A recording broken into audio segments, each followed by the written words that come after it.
નમસ્કાર મિત્રો, આજે 15 ફેબ્રુઆરી 2026 અને વાર રવિવાર. દેશ અને દુનિયામાંથી આજના તાજા નાના મોટા સમાચાર લઈને અમે હાજર છીએ. તમે અમારા સમાચાર કયા વિસ્તારથી જોઈ રહ્યા છો તે કોમેન્ટમાં જરૂર જણાવજો. અને વિડીયો ગમે તો લાઇક, શેર અને ફોલો કરવાનું ભૂલશો નહીં. ગુજરાતમાં દારૂબંધી પર બોલ્યા શંકરસિંહ વાઘેલા. પોલીસ ખાતાની મોટાભાગે દારૂ પકડવામાં જ રસ છે. વર્ષો સુધી કોર્ટમાં કેસ ચાલે છે. ગુજરાતમાં આ નાટકોનો અંત આવવો જોઈએ.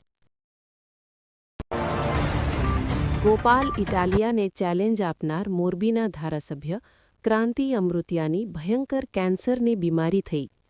લોકોએ કીધું, આ તો કર્મનું ફળ છે. જસદણમાં શિવરાજપુરામાં નજીવી બાબતે થયેલા ઝઘડાનું લોહિયાળ પરિણામ આવ્યું.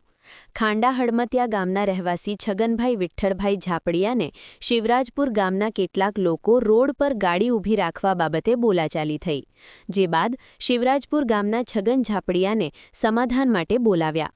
છગન ઝાપડિયા અને તેમના પુત્ર સમાધાન કરવા ગયા હતા. સમાધાન માટે ભેગા થયેલા બંને જૂથો વચ્ચે અથડામણ થઈ. સમાધાન કરવા ગયેલા છગન ઝાપડિયા પર 25 શખ્સોના ટોળાએ લાકડી, ધોકા અને છરીથી હુમલો કર્યો, જેમાં છગન ઝાપડિયાનું ઘટના સ્થળે જ મોત થયું.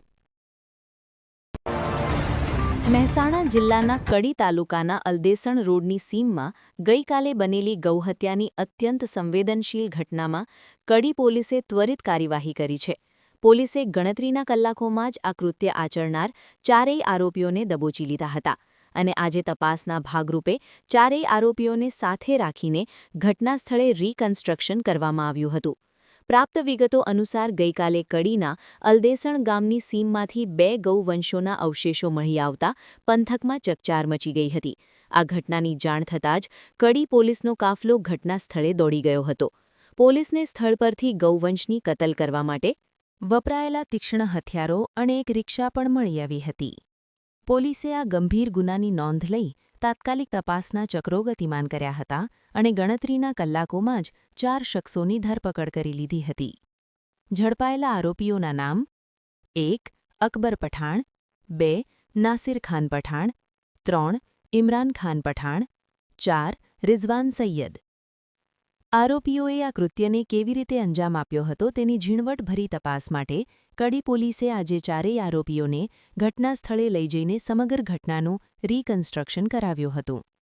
આ પ્રક્રિયા દરમિયાન પોલીસે આરોપીઓ દ્વારા કઈ રીતે ગૌવંશને લાવવામાં આવ્યા અને કઈ રીતે કતલ કરવામાં આવી તે અંગેની કડીઓ મેળવી મજબૂત પુરાવા એકત્રિત કરવાની તજવીજ હાથ ધરી છે. પોલીસની આ સતર્કતા અને ઝડપી કામગીરીને કારણે આ ગુનાનો ભેદ ખૂબ જ ટૂંકા સમયમાં ઉકેલાઈ ગયો છે અને કાયદેસરની કાર્યવાહી તેજ કરવામાં આવી છે.